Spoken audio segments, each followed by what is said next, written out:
The Honourable Leader of the Opposition. 2000 to 2014, Canadians attracted $30 to $100 billion more of American investment than the reverse. In the last 9 years of this NDP Liberal government, there have been $450 billion more Canadian dollars invested in the U.S. than the return. That's Canadian money billing U.S. pipelines, U.S. mines, U.S. businesses paying American workers with Canadian money.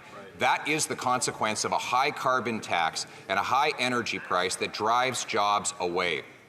When will the Prime Minister learn that his radical plan to hike the tax to 61 cents a litre will destroy our economy further? The Right Honourable Prime Minister.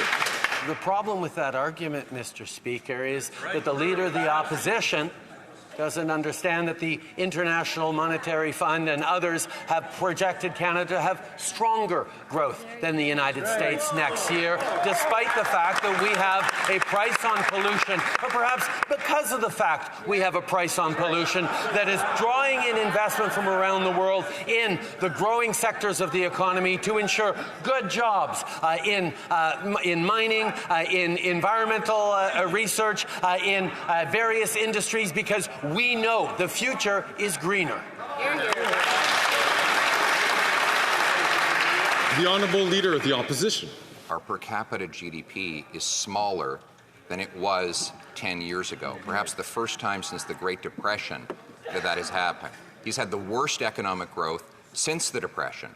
The OECD says that Canada will have the worst economic growth this year and for the next 3 decades. Our economy has dropped more per capita since before COVID than any other G7 country.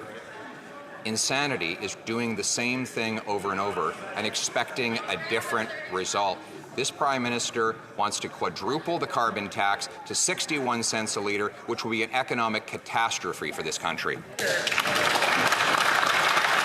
Right Honourable Prime Minister. Mr. Speaker, what that little performance just showed is that the Leader of the Opposition is using his brokenest argument around Canada to explain why he would cut dental programs, cut child care, step away from any climate action, withdraw support to draw in investment.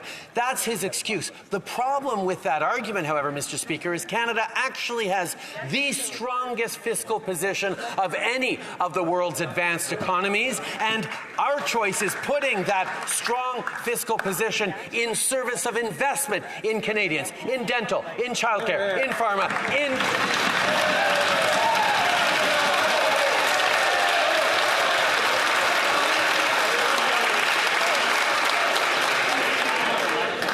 The Honourable Leader of the Opposition. There he goes again, telling Canadians they've never had it so good. It's never been so good for those 2 million people lined up at food banks.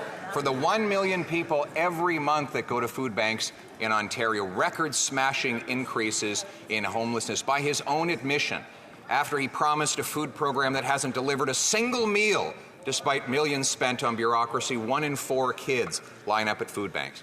And now, the worst. He proposes to quadruple the carbon taxes on heat, housing, fuel, and food. How much, and how much will that take from our GDP? The Right Honourable Prime Minister. Mr. Speaker, the problem that he will not the problem he has is that he cannot admit that the price on pollution puts more money back in the pockets of middle-class Canadians and those working hard to join it. He continues to spew the line that Canada is broken, and whenever I point out that we have a strong fiscal balance sheet that we should be putting in service of programs and supports for Canadians, he says, no, we need cuts. That is not the path forward for Canada, and that's the choice Canadians get to make. Do we go with austerity and cuts to programs, or do we invest in Canadians and their future?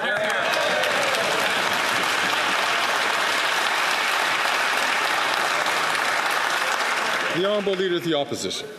Canadians who can't eat heat or house themselves are living in austerity now. And as to his false PMO talking point about 8 out of 10 Canadians being better off, it conveniently excludes the $25 billion per year in economic costs that his own government admits that the carbon tax imposes on Canadians. And that's why 6 in 10 Canadian families and 100% of the middle class are worse off with his carbon tax.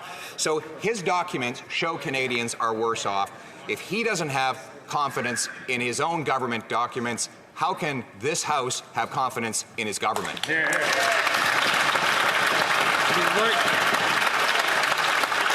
The Right Honourable Prime Minister.